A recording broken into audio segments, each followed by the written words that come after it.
Hello friends, কেমন আছেন? আশা করছি আল্লাহর রহমতে খুব ভালো আছেন। আজকে আপনাদের সাথে একটি বিশেষ গুরুত্বপূর্ণ ভিডিও নিয়ে এসেছি, বিশেষ করে নতুন ইউটিউবারদের জন্য। আমরা যারা নতুন ইউটিউবার রয়েছি তাদের অনেকেরই এই ইউটিউব চ্যানেলটি অপারেট করতে গিয়ে বিভিন্ন ধরনের সমস্যায় পড়তে হয়। কিন্তু এই সমস্যা সমাধানের জন্য অনেক সময় আমরা ইউটিউবে সার্চ করে টিউটোরিয়াল খুঁজি। অনেক সময় পাই, আবার অনেক সময় এমন সমস্যাও হয় যে আমরা সেগুলো টিউটোরিয়ালের মধ্যে পাই না। এরকম পরিস্থিতিতে আপনারা এই সমস্যার সমাধানের জন্য বড় কোনো ইউটিউবারের সাথে যদি যোগাযোগ করতে চান, সেটা কি করে সম্ভব, আজকের ভিডিওর মাধ্যমে আমি আপনাদেরকে সেটা দেখাবো। অর্থাৎ যে কোনো ইউটিউব চ্যানেল কোন জিমেইল অ্যাকাউন্ট দ্বারা ক্রিয়েট করা হয়েছে সেটা আজকে আপনাদেরকে স্পষ্ট করে দেখিয়ে দেব।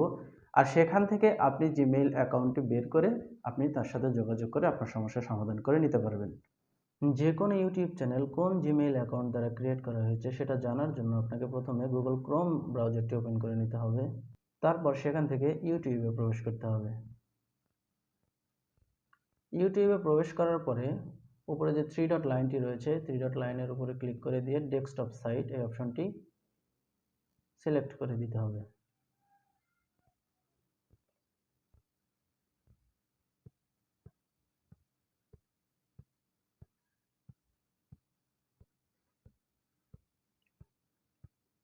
আপনি যেই ইউটিউবারের জিমেইল অ্যাকাউন্ট দেখতে চান সেই ইউটিউবারের যে কোনো একটি ভিডিও আপনি ক্লিক করে দিবেন।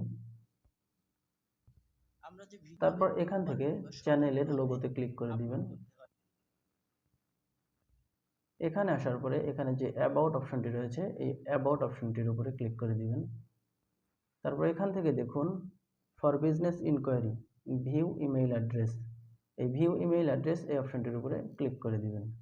তারপর এখানে দেখুন I am not a robot, এই অপশনটির উপরে টিক মার্ক করে দিয়ে এখানে সাবমিট করে দিবেন। তারপর এখানে দেখুন জিমেইল অ্যাকাউন্টটি শো করছে।